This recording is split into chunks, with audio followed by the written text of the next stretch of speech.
Buenos días, Dios le bendiga. Por favor, póngase en pie, es tan amable, son tan amables. Tome su Biblia en Mateo capítulo 16.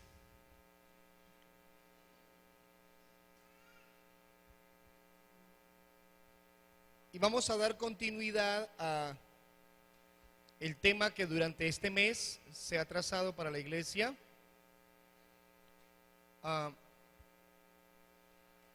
Estamos estudiando Marcos. Ese ha sido el libro de este mes. Pero lo que vamos a leer en Mateo capítulo 16 es un pasaje paralelo que está en Marcos 8. ¿Por qué no lo leemos de Marcos? Porque Mateo incluye dos partes de la escena que vamos a estudiar que no están en Marcos.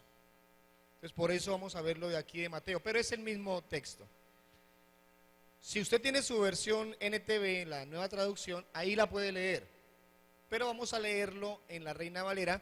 Aquí va a estar proyectado para que si quieren lo veamos aquí al frente. Capítulo 16, versículo 21.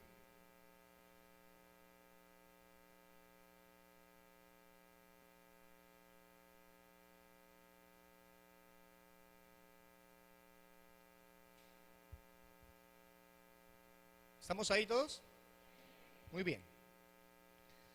Desde entonces comenzó Jesús a declarar a sus discípulos que le era necesario ir a Jerusalén y padecer mucho de los ancianos, de los principales sacerdotes y de los escribas, y ser muerto y resucitar al tercer día.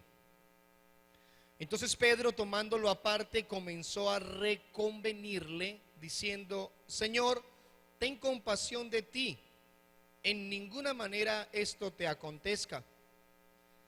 Pero él, volviéndose, dijo a Pedro: quítate de delante de mí, Satanás, me eres tropiezo, porque no pones la mira en las cosas de Dios, sino en las de los hombres.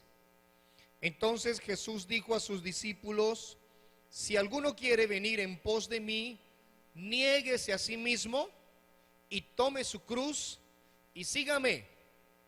Porque todo el que quiera salvar su vida la perderá, y todo el que pierda su vida por causa de mí la hallará. Porque ¿qué aprovechará al hombre si ganare todo el mundo y perdiere su alma? ¿O qué recompensa dará el hombre por su alma?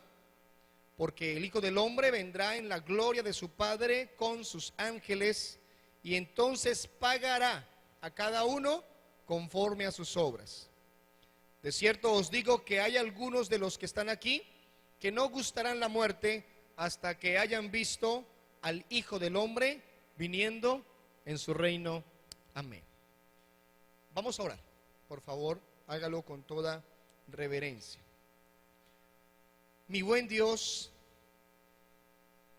yo te pido en el nombre de Jesús, por favor, en esta mañana nos hables.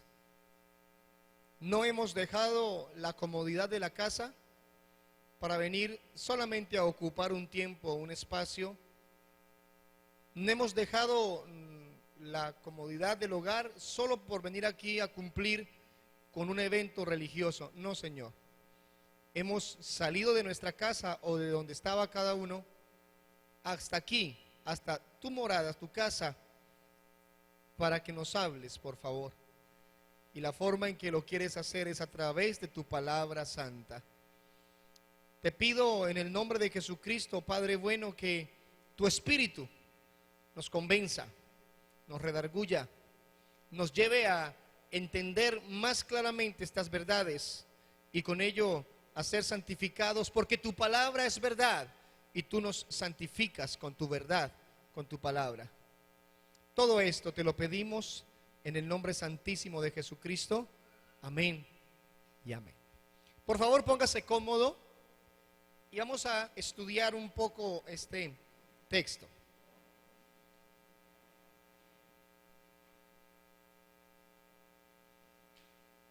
Tenga ahí abierta su Biblia. Vamos a usar otros pasajes. Partamos de aquí. Los dos últimos domingos hemos estado hablando de cómo Jesús es el máximo ejemplo de servicio y amor por todos, por toda la humanidad, por todos nosotros. Hace 15 días dijimos que Jesús no vino para ser servido. Hace 8 días enseñamos que Él vino a servir a toda la raza humana y lo hizo de manera tan eficaz, tan ceñido a la voluntad de Dios, que incluso murió por nosotros. Hoy vamos a cerrar este tema hablando sobre que si Él es ese ejemplo perfecto de servicio, ¿cómo vamos a responder nosotros? ¿Cómo vamos a seguir su ejemplo? ¿Cómo vamos a servir a Dios?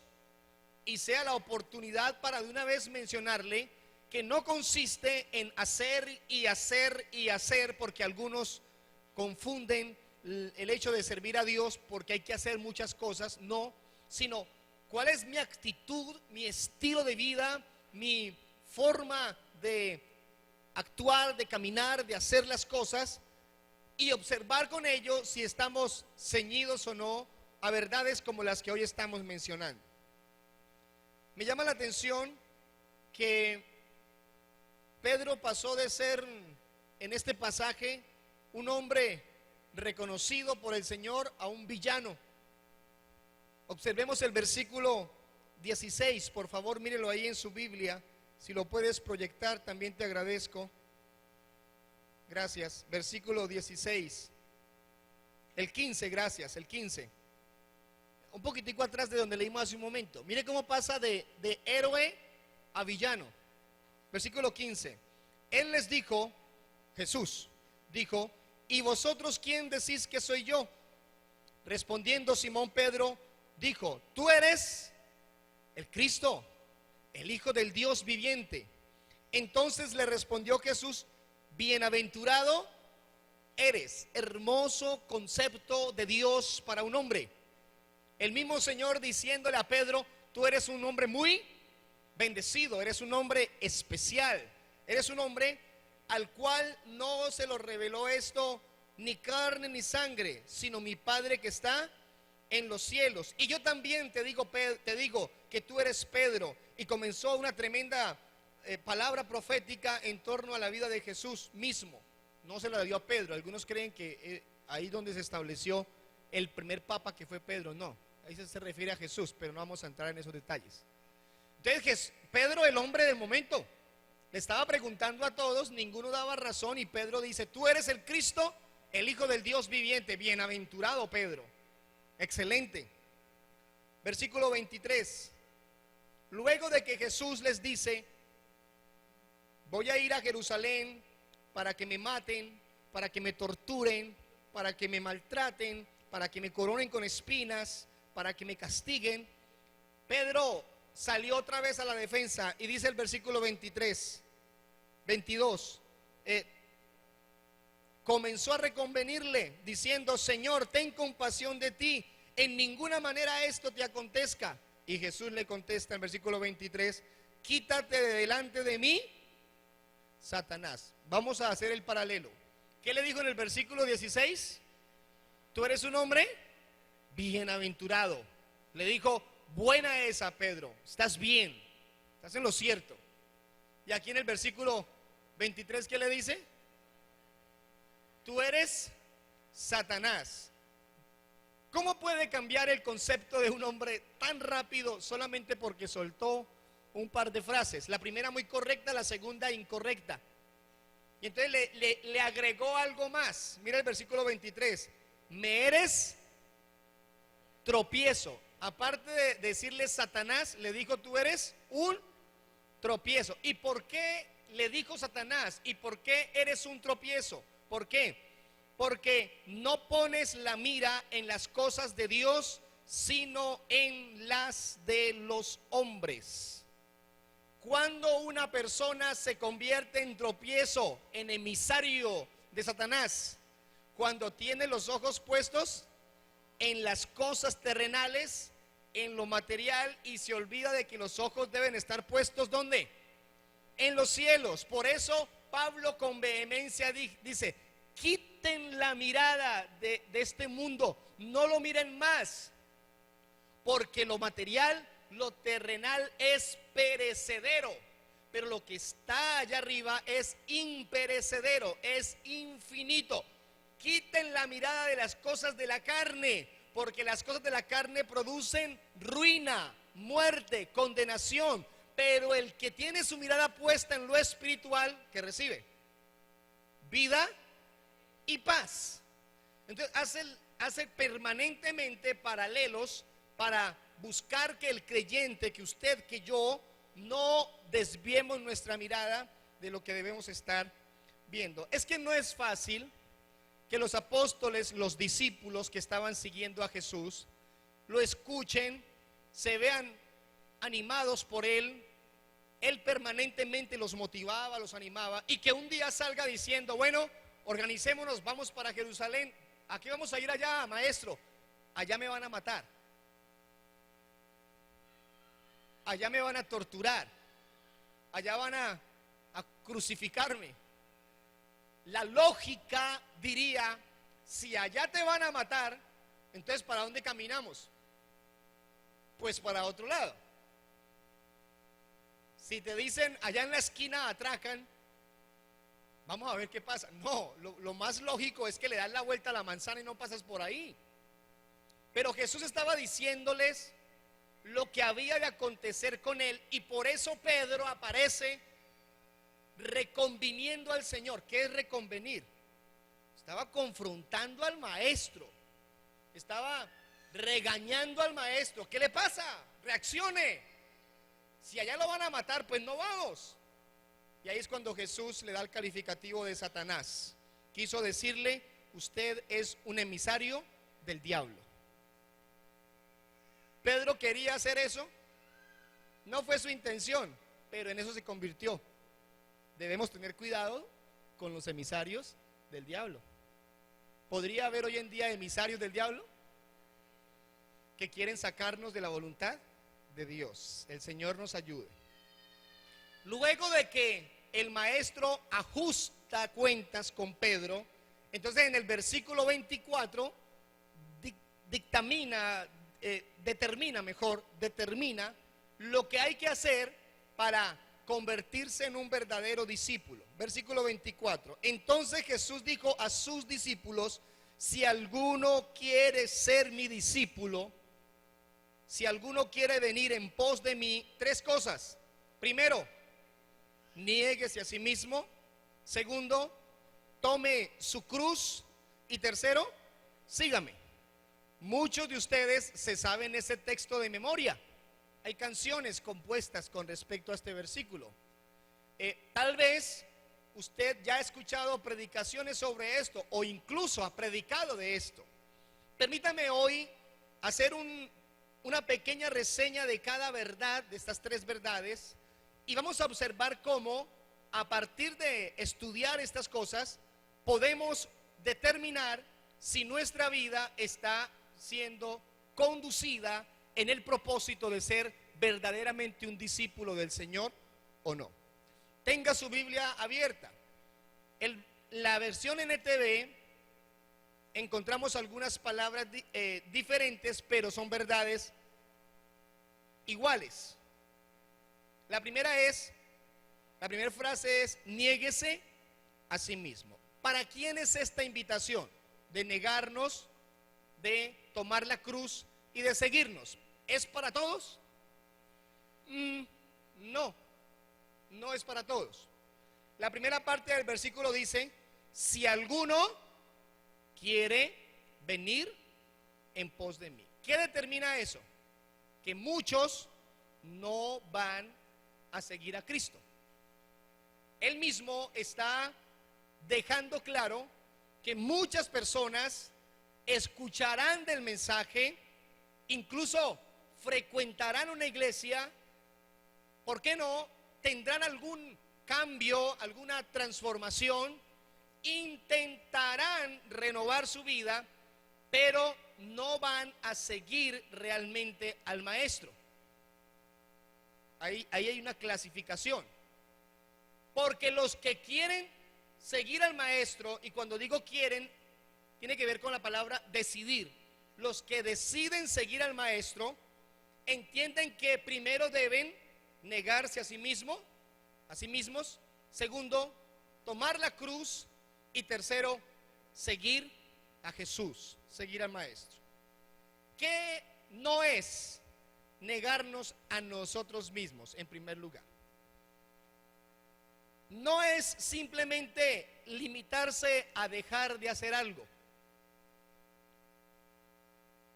Podrían algunos pensar, negarme a mí mismo es dejar de, por ejemplo, frecuentar las estatuas y monumentos religiosos propios de la religión. Y creen que el dejar esa idolatría, por esta semana muy cotidiana, ¿no? Porque van a hacer las procesiones. ¿Cuántos de ustedes de pronto fueron hasta por allá? ¿Cuál es el lugar de procesión aquí? La Virgen, y creo que van más arriba, ¿cierto? Eso, por allá. Entonces, algunos dicen, yo me negué cuando dejé de hacer eso. En gran parte, en buena parte, hay que dejar de hacerlo, por supuesto. Pero no es solamente eso, no es solamente eso. Por estas fechas compran camándulas, escapularios, libritos propios de la religión. Si alguno lo hace aún, pues con respeto lo estoy diciendo, porque es frecuente para estas temporadas intentar acercarse a Dios, y ese es el concepto de algunos.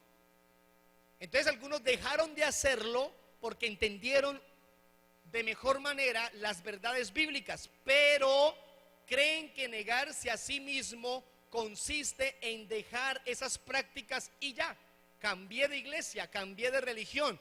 Y eso no es negarnos a nosotros mismos, hay más que eso.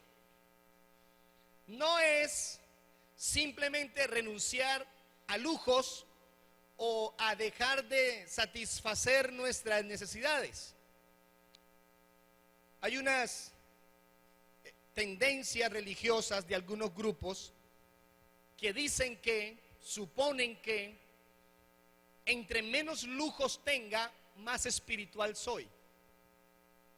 Entonces, no se usa una joya, porque si usa joyas es sinónimo de estar fuera de la voluntad de Dios, porque Dios nos quiere míseros, pobres y sin nada de ello, arruinados, sí. Entonces, no tienen una casa de acuerdo a su capacidad económica, sino que viven en cualquier lugar, de cualquier manera, duermen como sea, comen de cualquier manera, poquito, porque no pueden tener lujos, porque esa es su forma de demostrar su amor a Dios. No hay en ello verdad bíblica. Ahora, si usted se gasta su plata en joyas y en lujos fuera de su alcance, innecesarios, pues también está pecando. No le estoy abriendo la puerta para que lo haga, pero le estoy diciendo que algunos consideran que ser muy pobres, muy humildes en el sentido de la economía, muy míseros, esa es la mejor forma de agradar a Dios, y no es así. Eso no es negarse a uno mismo, en eso no consiste. Otros creen, y esto es una costumbre más filosófica que religiosa, que es necesario odiarse a uno mismo, odiarse. Entre más me odie yo, entre más odie mi cuerpo de pecado, más amo a Dios. Y se autoinfringen dolor, y se golpean, se lastiman, no ayunan, aguantan hambre por semanas. Todo lo que puedan hacer para que su cuerpo sienta el castigo por la maldad que se anida en él. Un hombre agarró un cuchillo y se quitó el pene porque un día sintió deseo sexual. Creía en esto, en que había que torturar el cuerpo para dejar de pecar. Pues el hombre se quedó sin su miembro, pero siguió pensando mal, porque el pecado no está ahí, está en su mente, en su concupiscencia, en su naturaleza pecaminosa.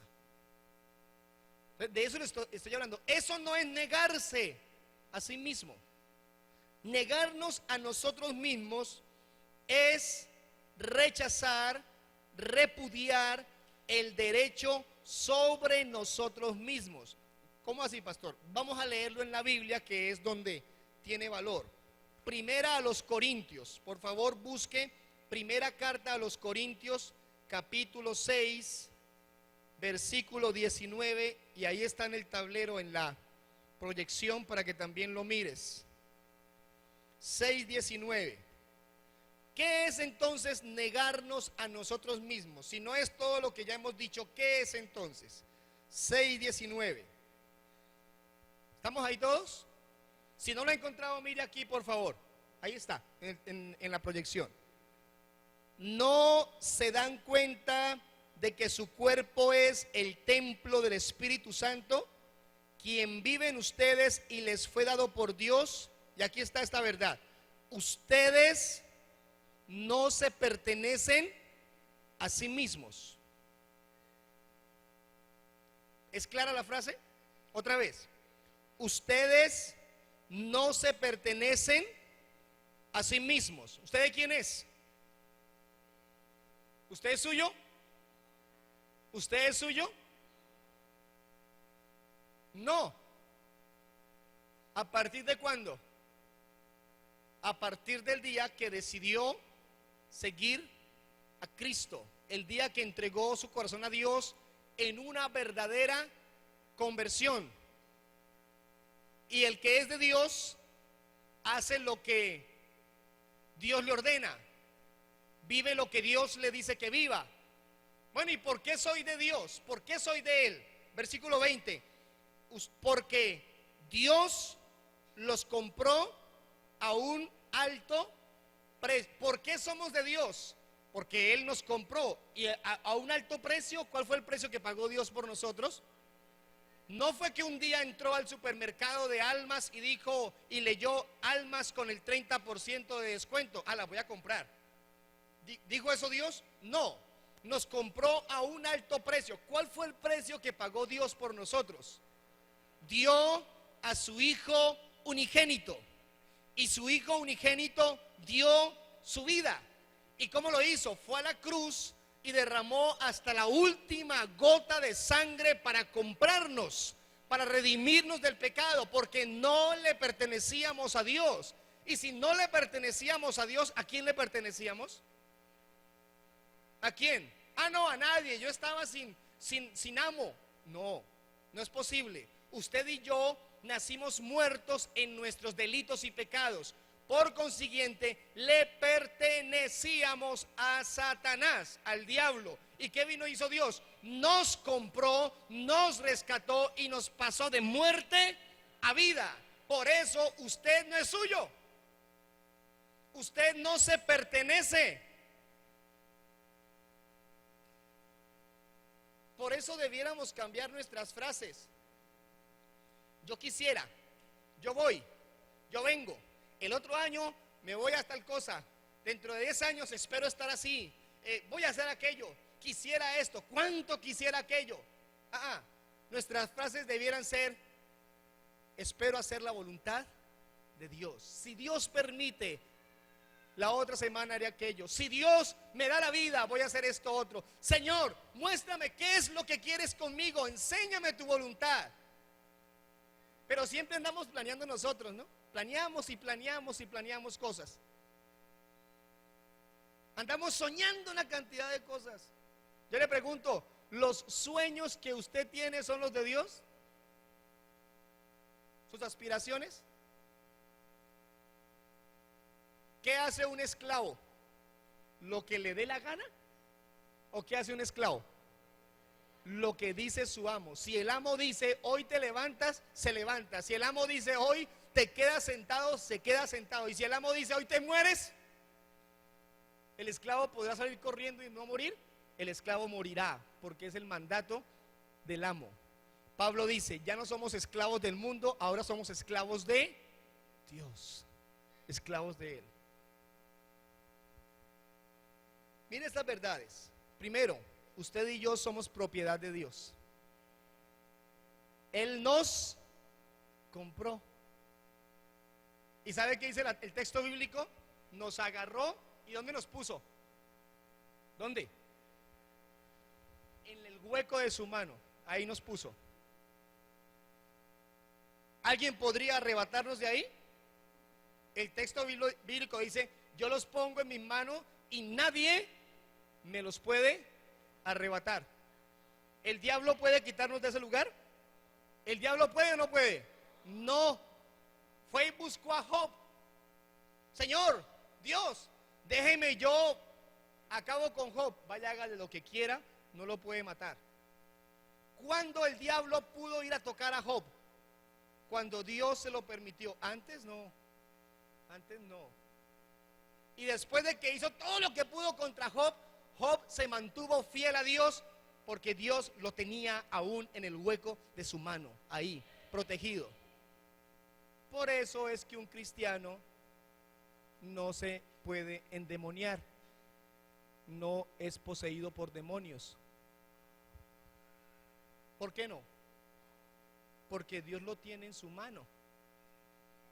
Pastor, ¿y entonces por qué algunos cristianos resultan endemoniados? Noticia, es que no es cristiano. O me va a decir que tiene el Espíritu Santo en su vida y tiene demonios. O tiene el Espíritu Santo o tiene demonios. Y cuando alguien se convierte al Evangelio, inmediatamente el Espíritu Santo viene a él. Que no hay espacio para demonios. Y entonces el endemoniado es porque no se ha convertido al Señor. Porque el Señor lo tiene protegido. ¿Cuántos están en la mano de Dios? Porque Dios te compró. ¿Cómo te compró? A un alto precio. Y quieres que te niegues a ti mismo porque eres propiedad de Él. Es decir, perdiste tus derechos sobre ti mismo.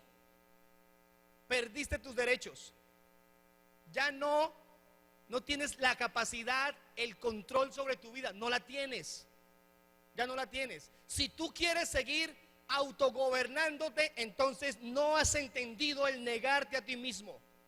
Si tú quieres seguir tomando decisiones por tu capacidad, por tu suficiencia, por tus propias maneras de pensar, por lo que tú crees, no te estás negando y estás creyendo que caminas con Dios, pero no lo estás haciendo. Porque el que se ha entregado a Dios, el que camina con Él, automáticamente entiende que pierde sus derechos sobre sí mismo. Ahora le pertenece a Dios y Dios hará contigo lo que Él quiera.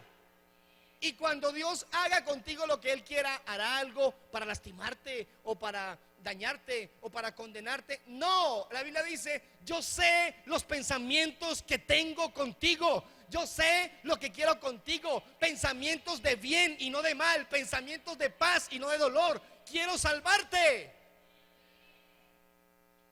¿Habría un lugar o un estado mejor que el de encontrarnos en Dios, en su mano poderosa? No hay otro sitio, no hay un mejor lugar. O sea, pastor, que yo quedo impedido de decidir cuando camino con Dios. Sí. ¿No le parece eso fabuloso?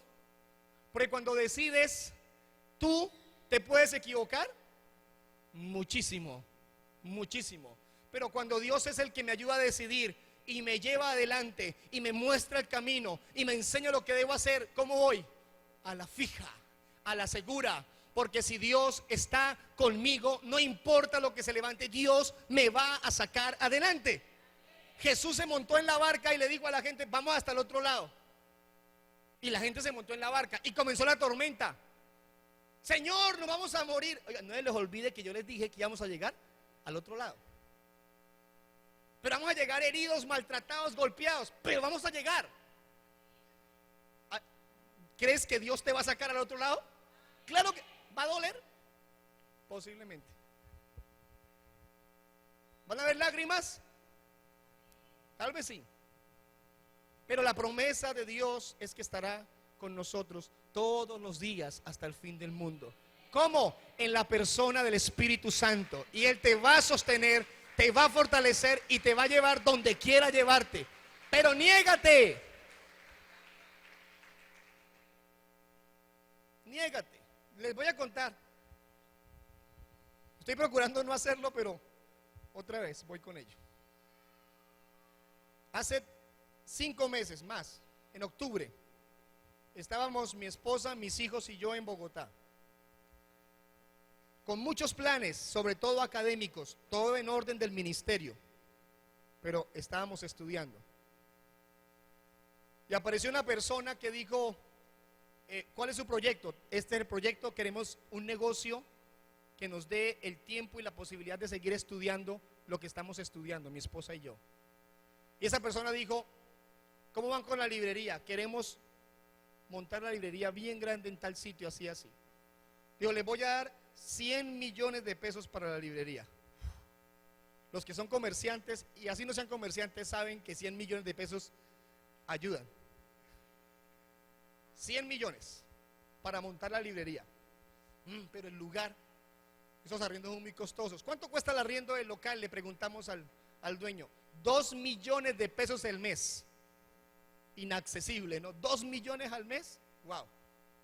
Entonces un pastor amigo me dijo, Pastor Blair, acabo de hablar con el dueño del edificio. ¿Qué pasó? Él me dijo que si ustedes le dan 10 millones de pesos, ya les deja en eso el arriendo de todo el año.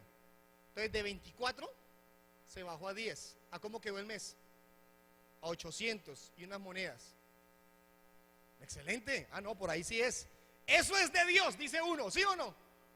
100 millones, local en el 40% del precio para todo el año. Eso es de Dios. Y ahí metemos la frasecita que nos inventamos. Dios está aparejándolo. Son inventos nuestros. Lo está aparejando. Y ahí estamos, felices, felices. Vamos a la distribuidora de donde nos venden los libros. ¿Cómo están, pastores? ¿Qué están haciendo? No, estamos en esto, así, así. Uy, de verdad, yo los voy a bendecir también para que Dios los ayude y los acompañe. ¿Qué han pensado? No, vamos a hacer una compra de unos 60, 70 millones de pesos en libros y en música y todo eso. Y me dijo, ¿ustedes tienen cuánto de descuento? Tal porcentaje es el descuento. Ah, muy bien. Póngame cuidado. Si me compran más de 50 millones durante los próximos 2 meses, yo les voy a dar el doble de descuento. Eso es de Dios, hermano. Eso es de Dios. Ahí está el Señor. ¿Felices? La respuesta a lo que hemos pedido. Contentos. Martes 8 de la mañana. ¿Dónde están? Aquí estamos en casa. Vénganse para la oficina. ¿Por qué íbamos para el martes? 100 millones. Llegamos a la oficina. Qué pena, Blair, qué pena, Viviana. Se cayó el negocio. No podemos dar los 100 millones. ¿Y qué pasó con lo de Dios? ¿Cierto? A los 8 días aparece un personaje. No tengo 100, pero tengo 15 millones para darles. ¿Cuándo? La otra semana. Perfecto, con eso comenzamos. 15 millones. 8 días, se cayó el negocio. No tengo los 15. Apareció otro, les voy a dar 5 ya. Y dentro de un mes 5 más. Y dentro de otro mes otros 5. Y así vamos nutriendo la librería.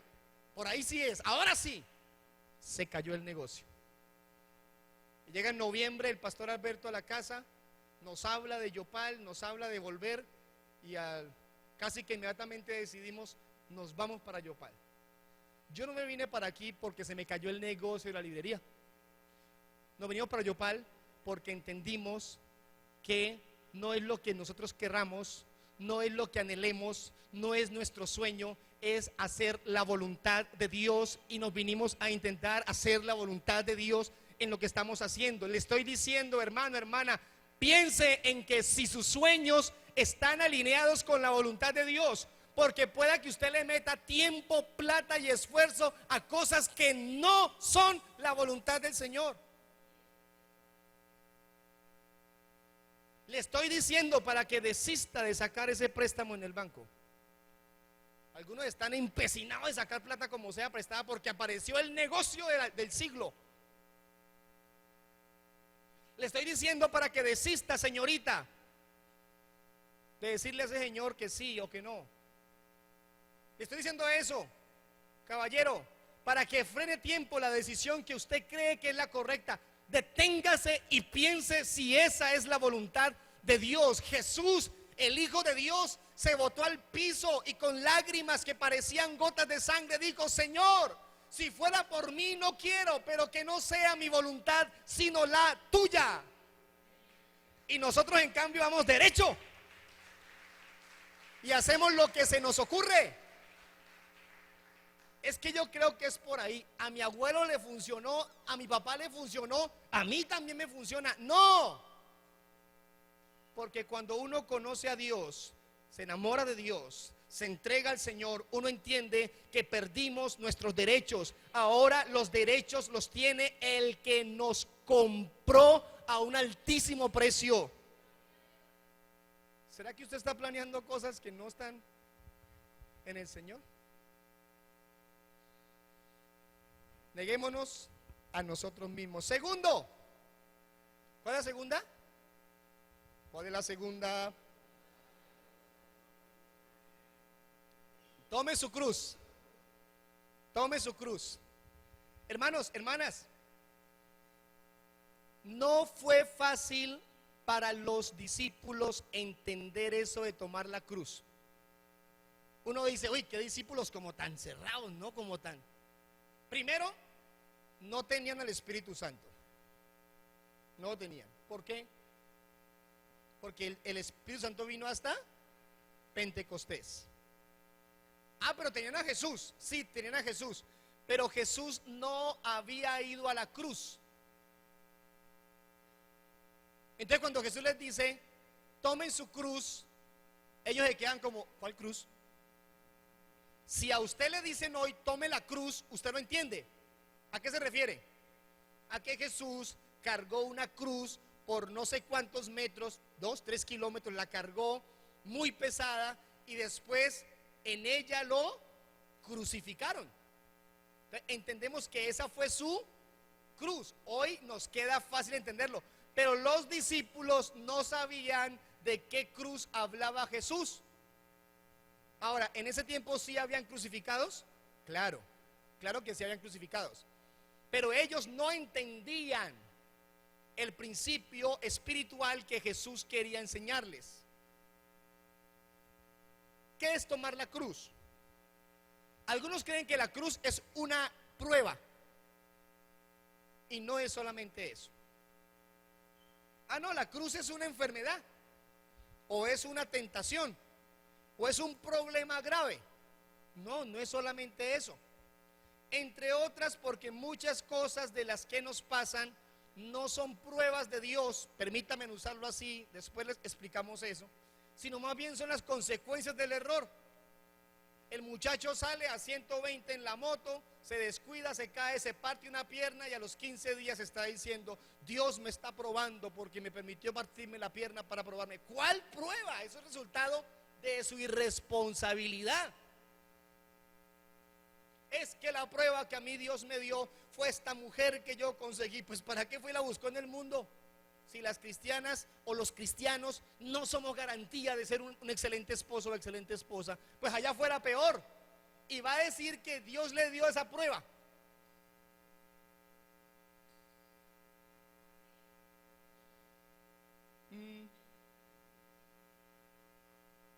Ayer hablé con un varón, una hora y cuarto. Y en medio de la charla me decía: es que usted no sabe la cruz que yo cargo con mi esposa. Y yo había hecho esta predicación. Y dije: venga, hablemos de eso. Y de una vez lo ajustamos. No es de aquí. Ya están viendo quién sería. No, no es de aquí. No es de Yopal. Entonces de una vez, venga, hablamos. Eso no es una cruz. Eso no es una cruz. Entonces, ¿qué es cargar la cruz? Para entender qué es cargar la cruz, hay que saber qué significa la cruz. Y la mejor forma de decir qué es la cruz es decir que es vergüenza y humillación. ¿Para qué era la cruz? Para humillar al que iban a matar. ¿A quiénes crucificaban? A los más malos, a los que eran insistentemente malhechores. Hoy en día en algunos países hay cárcel, cadena perpetua para muchos, pero hay pena de muerte. ¿Para quién es la pena de muerte? Para quienes cometen cierto tipo de delitos. Entonces la cruz era para quienes cometían esos delitos muy graves, muy vergonzosos. Entonces la cruz, ¿qué hacía? Los exhibía. Por eso es que Jesús no murió de cualquier manera. ¿Cómo murió Jesús? De la manera más vil que podía morir un ser humano en aquel entonces.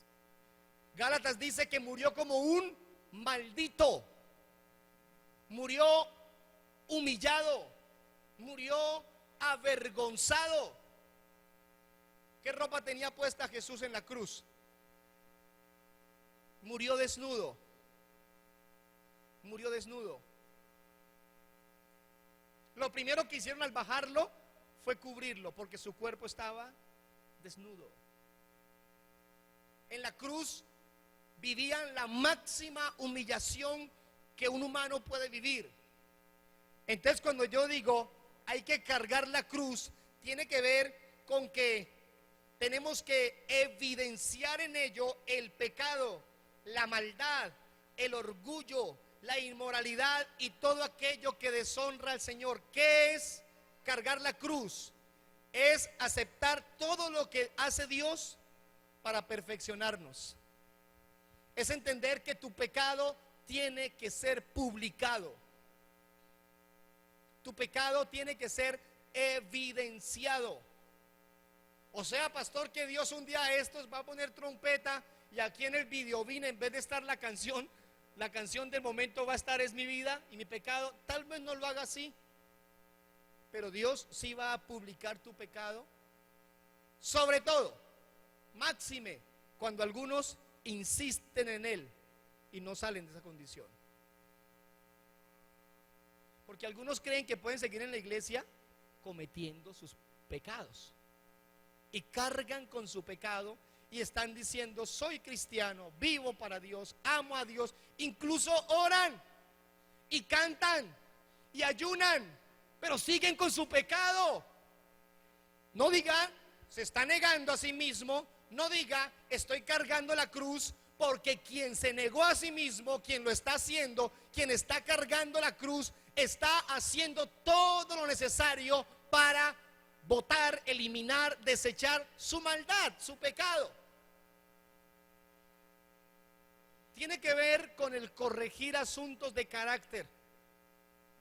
El sacar de su vida todo lo pecaminoso tiene que ver con lo que hace Dios para que tú por fin te alejes de tu maldad. Entonces el vecino te barre la basura para tu andén y tú reniegas y peleas y te molestas, y al otro día otra vez la basura está en el andén y tú reclamas y averiguas dónde puedo poner la demanda, ante la defensoría, ante la fiscalía, ante dónde, porque es que es incómodo con ese vecino. Cuando por fin alguien te muestra, sobre todo la palabra debiera ser así, que lo que está haciendo Dios es moldeando tu carácter y haciendo evidente que eres un ser orgulloso, peleador, molesto, inconforme, atrevido, tosco, grosero, que dejan de decir groserías por años, pero cuando se les sale el viejo hombre arrasan con sus palabras. Y algunos no dicen groserías, pero dicen cosas peores, porque ofenden, porque lastiman.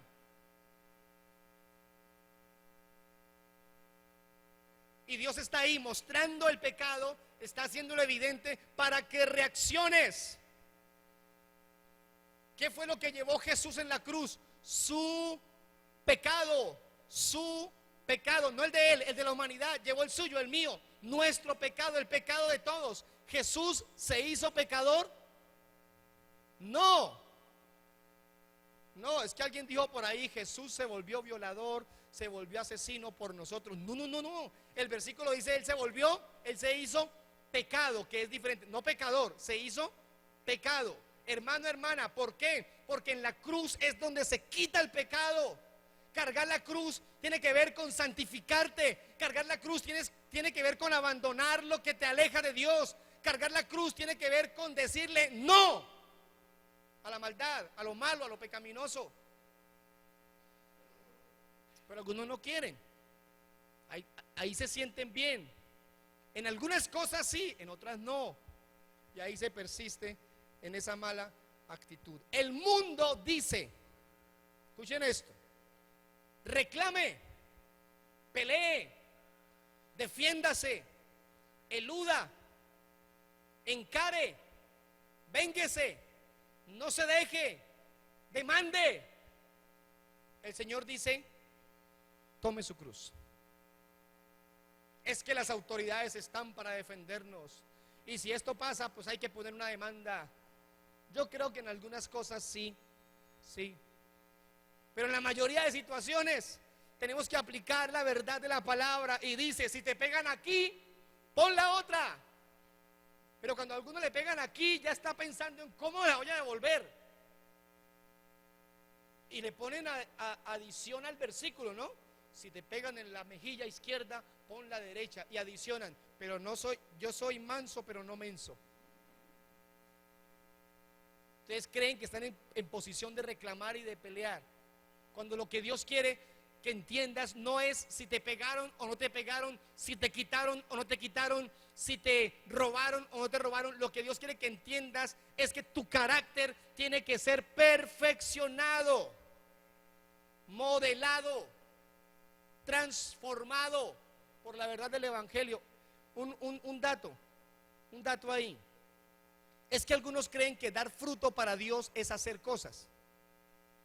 Lo escuché en estos días en un canal de televisión cristiano, y el hombre dice: no, mira, es que yo estoy haciendo esto y aquello para el Señor en la iglesia, y voy y vengo y trabajo así. Y el otro le dijo: qué bueno, porque tú tienes que dar frutos. La Biblia dice que el que no da fruto es cortado, y los frutos son esos. No. Cuando la Biblia habla de los frutos, no está hablando de hacer en la iglesia, de haga y haga y haga, sino está hablando de los frutos del Espíritu, que tienen que ver con tu carácter. Y los frutos del Espíritu son amor, gozo, paz, paciencia, benignidad, bondad, fe, mansedumbre, templanza. Habla de esos frutos. Pero algunos están convencidos porque hacer y hacer y hacer, resultado, salvación. No. Algunos dicen: si yo hago y hago y hago, resultado, vida espiritual, voy bien. No. Comunión con Dios, intimidad con Él, crecimiento espiritual, vida santa, vida correcta, es dar frutos en su carácter de una vida transformada. Y después de ello harás para Dios. Ahí sí puedes hacer: ir, venir, predicar, enseñar, evangelizar, correr sillas, cocinar el almuerzo, lo que haya que hacer en la iglesia lo hacemos. Pero algunos reemplazan su vida cristiana, su vida íntima con Dios, por hacer en la iglesia, y eso no salva a nadie. De ellos dirá el Señor un día: yo a ustedes no los conozco. ¿A quién conoce el Señor? A los que llevan una vida negada a sí mismos, a personas que han tomado su cruz y se han santificado, se han purificado para Dios. A esos son los que conoce el Señor. Primer verdad: niéguese a sí mismo. Segundo, tome su cruz. Tercero, sígame. Ya vamos cerrando. Sígame, dice el versículo. Aquí está el punto de quiebre de la mayoría. Aquí es donde se toma la decisión si sí o si no. En su original, la palabra sígame significa, en ese versículo, obedézcame. Es como si dijéramos: niéguese a sí mismo, tome su cruz y obedézcame, hágame caso, haga lo que yo le digo. Eso es seguir al Señor. Miren este paralelo. La desobediencia es propia de los inconversos. ¿Quién es un inconverso? El que no cree en Dios. No creer en Dios es el pecado que origina todo lo demás, porque el que cree en Dios abandona todo tipo de pecado. El que ha creído en Dios lo abandona, el que no ha creído persiste en él. Entonces, la desobediencia es propia del que no cree en Dios. la obediencia es propia del que sí cree en Dios. El que no cree en Dios desobedece. El que cree en Dios obedece. Pregunta: ¿por qué hay cristianos que desobedecen a Dios? Si la desobediencia es del que no cree y la obediencia es del que sí cree, ¿por qué hay cristianos que siguen desobedeciendo? Porque no han creído. No han creído. Pero están en la iglesia. ¿Será que hay gente en la iglesia que aún no ha creído? Es decir, ¿no se han convertido? Sí. Pablo dice de ellos una cosita: andaban con nosotros, oraban como nosotros, parecía que vivían como nosotros, pero no eran de nosotros. Ahí es donde aparece la respuesta a la pregunta: ¿y por qué esas personas, por qué hay tantas personas en la iglesia que el día del juicio, de dar cuentas a Dios, no van para el cielo? ¿Por qué en el rapto de la iglesia el Señor se llevará a unos y otros no? Porque caminaban con nosotros, vivían, parece que como nosotros, hablaban como nosotros, gloria a Dios, aleluya, ¿cierto? Pero no eran de nosotros.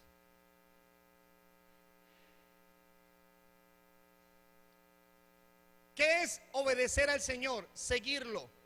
Es hacer lo que dice Jesús. ¿Y cómo hago yo para saber qué es lo que dice Jesús?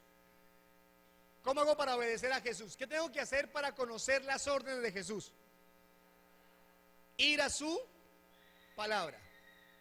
Aquí no entra la idea de que yo creo que yo puedo hacer esto. Yo creo que yo debo hacer esto. Es que a mí alguien me dijo un día que hay que hacerlo así. La forma de conocer los mandatos de Dios para nuestra vida es estudiando, escudriñando profundamente, responsablemente, concienzudamente la palabra de Dios. Obedecer implica entender qué mandatos hay en la palabra que debo seguir, que debo cumplir para poder honrarlo a Él. Para ello debo establecer un estilo de vida permanente. Vamos a leer un texto.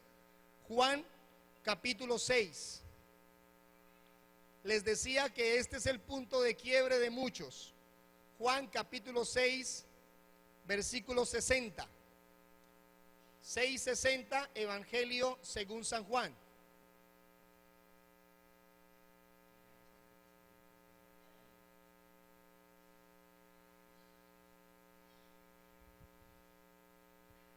San Juan capítulo 6, versículo 60.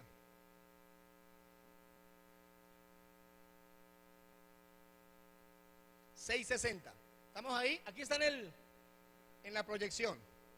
No se quede sin la lectura. Me parece muy oportuno el texto. 6:60. Muchos de sus discípulos decían: esto es muy difícil de entender. ¿Cómo puede alguien aceptarlo? En la Reina Valera dice: duras palabras son estas. Creo que alguno aquí en la iglesia podría estar diciendo: uy, eso está muy pesado, está muy difícil. No son solo sus palabras. Los discípulos que estaban con Jesús decían eso: esto es muy difícil de entender. ¿Saben qué estaban diciendo? Esto es muy complicado de vivirlo, de practicarlo. Luego de qué les estaba hablando Jesús, les estaba diciendo: ustedes tienen que parecerse a mí en lo que como, en lo que hago, en lo que vivo, en la sangre, en el pan. Y les estaba hablando: ustedes tienen que aprender a sufrir, ustedes tienen que aprender a luchar, ustedes tienen que soportar la tribulación, la angustia. Y la gente dijo: venga, pero Jesús estaba hablando del reino, de paz, de prosperidad, de bendición, y ahora nos está hablando de juicio, de dolor, de tristeza. Por ahí no es. Versículo 61. 61. Jesús estaba consciente de que sus discípulos se quejaban, así que les dijo: ¿acaso esto los ofende?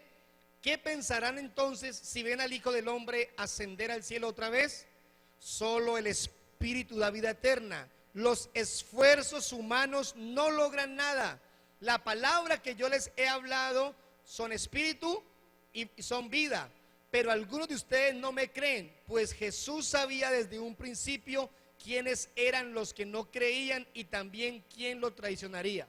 ¿Será que Jesús sabe hoy quién es el que cree y quién es el que no cree? ¿Sí lo sabe o no lo sabe? Sí, sí lo sabe. Entonces les dijo: por eso dije que nadie puede venir a mí a menos que el Padre me lo entregue. Principios, principios. Pero mira el versículo 66, míralo ahí. A partir de ese momento, muchos de sus discípulos, ¿qué hicieron? Se apartaron de él y lo abandonaron. ¿Por qué lo abandonaron? ¿Por qué se apartaron de él? Porque ya no les gustó. Esa parte del evangelio no gusta, no atrae. Que Jesús está haciendo milagros, multitudes. Que Jesús está dando comida, multitudes. Que Jesús está exigiendo un cambio de vida, se iban para atrás, se alejaban. La Biblia dice en otro texto: y algunos lo seguían ¿cómo? ¿Cómo? Desde lejos. O sea, aquí hay personas que deciden seguir a Cristo, otros que deciden abandonar a Cristo y otros que le siguen de lejos, de lejos. Entonces, cuando están lejitos y escuchan que Jesús está haciendo tal tipo de cosas, está bendiciendo la economía de alguien, corren para allá y se acercan. Que Jesús está exigiendo que el que está en unión libre se case, lejos. ¿Sí o no? Que Jesús está multiplicando el pan, vamos para allá. Que Jesús está exigiendo que el que se toma sus cervecitas, el que fuma sus cigarrillos, cambie. Entonces se alejan otra vez, porque eso no gusta. Eso no gusta. Hebreos 11 les fascina, nos gusta. Primera parte del capítulo: es pues la fe, la certeza de lo que se espera, la convicción de lo que no se ve. Amén. ¿Alguien cree que la fe es eso? Hombre, delicioso, claro que sí. Y luego dice: por la fe Abraham hizo esto y esto, por la fe Moisés hizo esto y esto, por la fe apagaron fuegos impetuosos, por la fe detuvieron tormentas, por la fe cruzaron desiertos, por la fe comieron maná, por la fe llovieron codornices, por la fe, yo quiero esa fe de cosas así milagrosas, esa fe que lleva a la gente a creer, que lleva a la gente a ver milagros. Claro que sí la queremos todos, sí, y hasta ahí leemos y nos gusta. Y el resto del capítulo, ¿qué dice?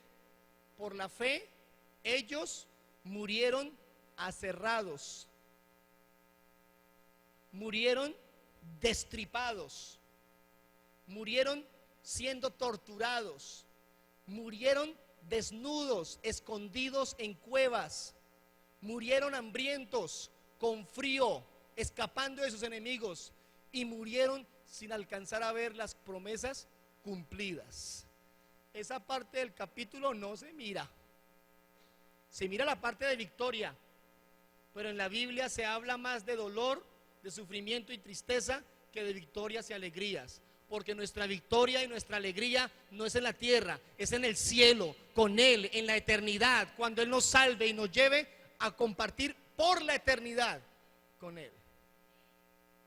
La Biblia dice: en el mundo siempre tendréis aflicción, siempre, siempre.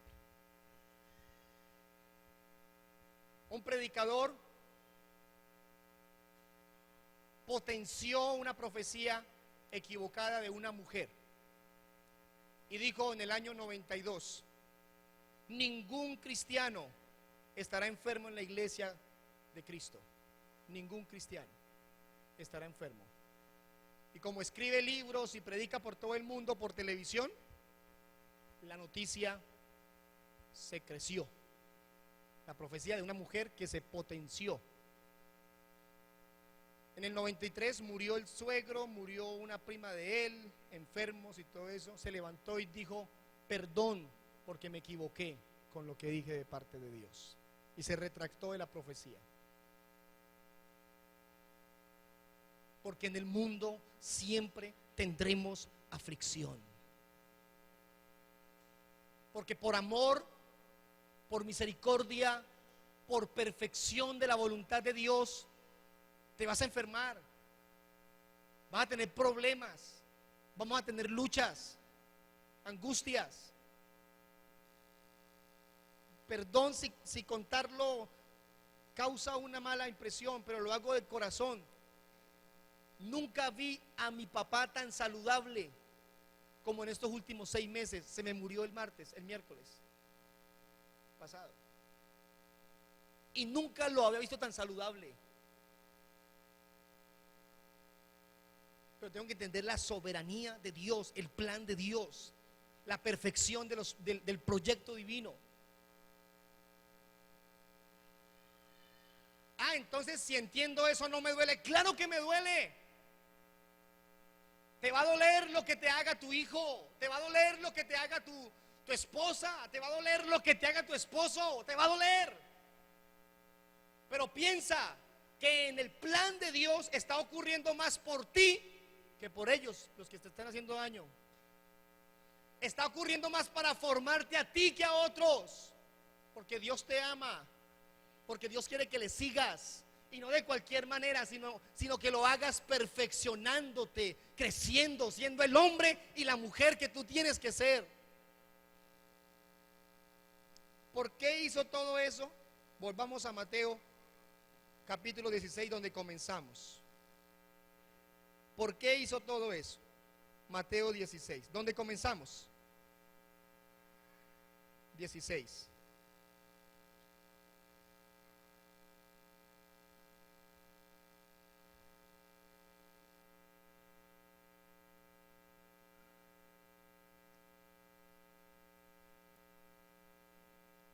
Versículo 25.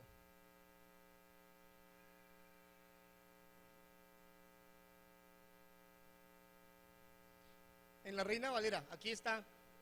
Gracias, Reina Valera. El 24 dice: niéguese a sí mismo, tome su cruz y sígame. ¿Por qué hay que hacer esto? ¿Por qué? Le voy a dar 3 porqués. El 25, porque todo el que quiera salvar su vida la perderá, y todo el que pierda su vida por causa de mí la hallará. Segundo, ¿por qué? Versículo 26. ¿Por qué? ¿Qué aprovechará al hombre si ganare todo el mundo y perdiere su alma? ¿O qué recompensa dará el hombre por su alma? Tercero, ¿por qué? Porque el Hijo del Hombre vendrá en la gloria de su Padre con sus ángeles, y entonces pagará a cada uno conforme a sus obras. Si hay distinción de obras, y conforme a sus obras Dios le pagará a usted. Conforme a sus obras. ¿Por qué negarnos? ¿Por qué tomar la cruz y por qué seguirlo? Porque el que quiera salvarse, el que quiera vivir como quiera, como anhela, como es su propio sueño, va a perder su vida. Pero el que pierde su vida, el que cede sus derechos a Dios, ¿qué va a hacer? Va a hallar la vida. Por favor, póngase en pie.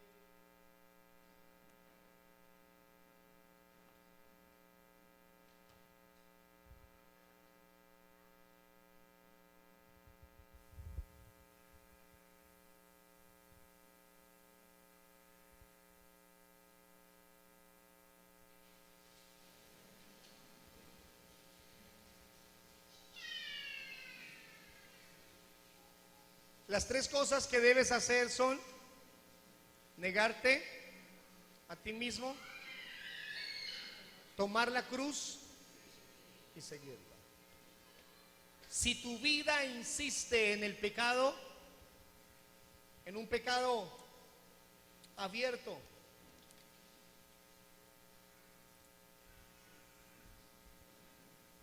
no sé si es correcto decir voluntario, todo pecado es voluntario.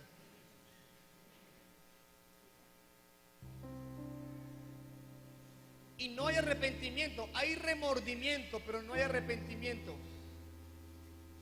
No estás siguiendo estos pasos. Pero si estás caminando con Dios, si estás en esa intención de acercarte al Señor, negándote a ti mismo, tomando la cruz, siguiéndolo, aunque peques,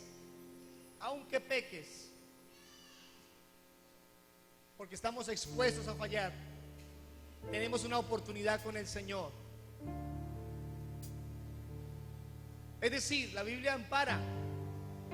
Y si alguien peca, que está caminando con Dios juicioso, pero peca, la Biblia dice: abogado tenemos para con el Padre, a Jesucristo el justo.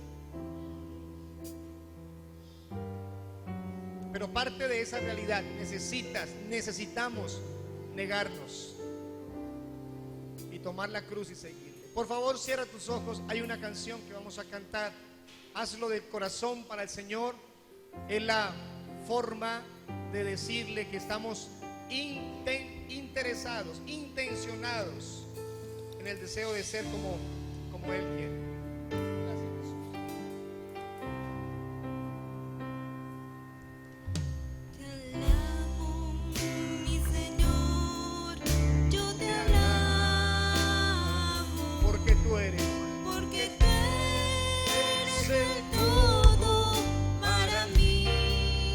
Porque junto a ti voy caminando, porque siento tu presencia aquí en mi ser. Dile: te alabo, Señor. Te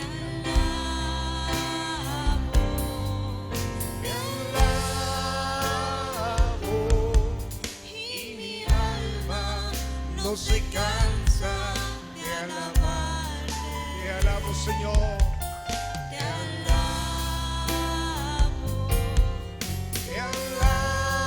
alabo, mientras vida exista en mi ser.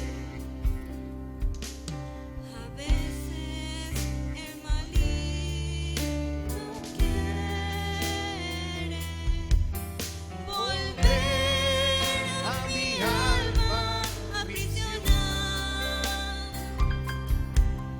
y el Espíritu Santo es mi guía, me sostiene y no me deja claudicar. Dile: te alabo, Señor. Te alabo, mi Rey. Eres tú el Señor, y mi alma no se cansa de alabarte. Te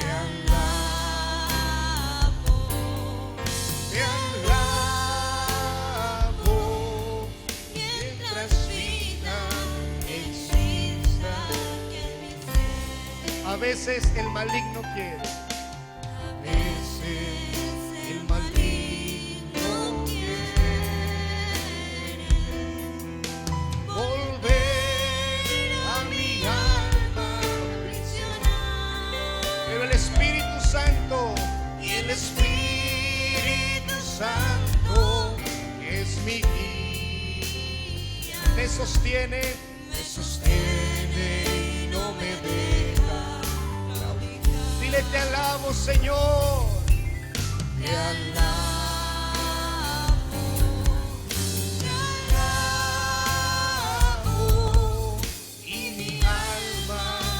Se cansa de alabar. Te alabo, mi Rey. Te alabo. Te alabo.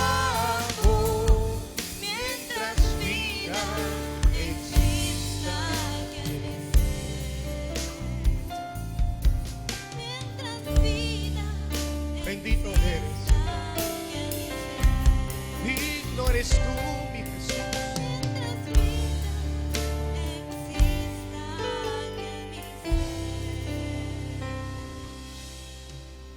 Habla con Dios, por favor. Habla con Él. Mi Dios, muchas gracias, muchas gracias.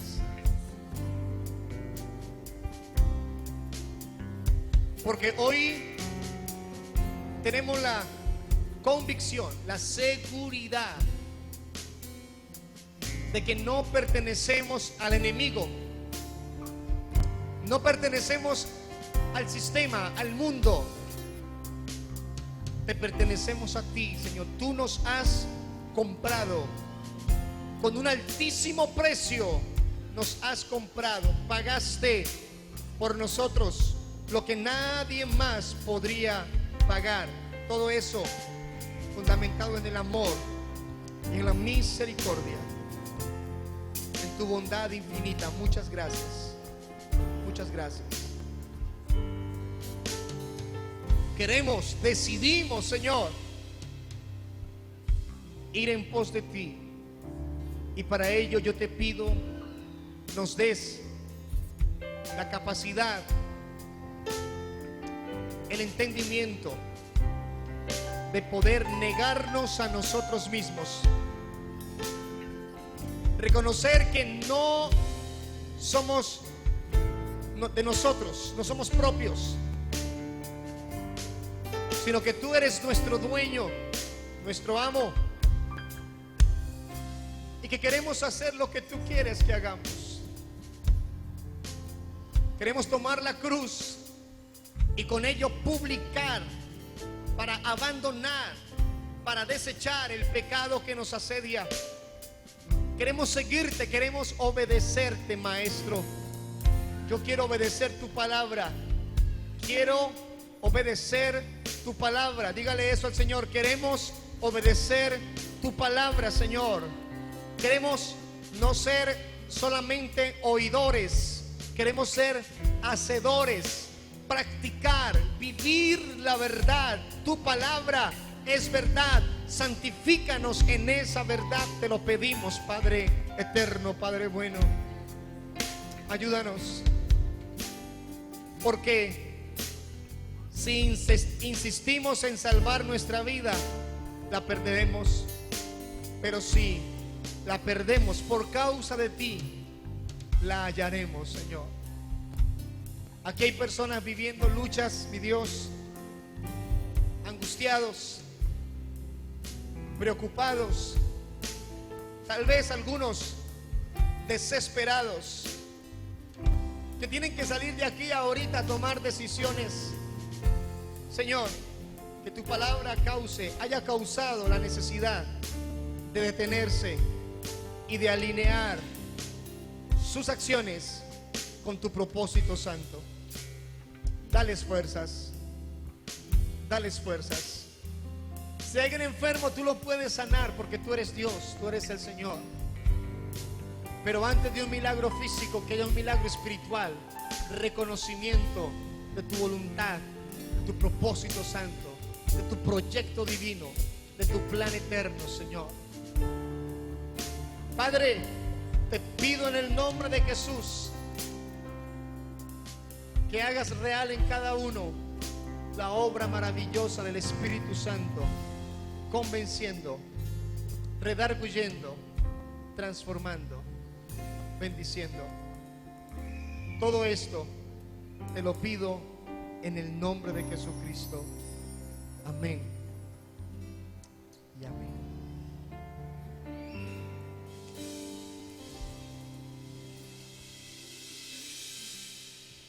Solo nos resta socializar con todos ustedes unas cositas.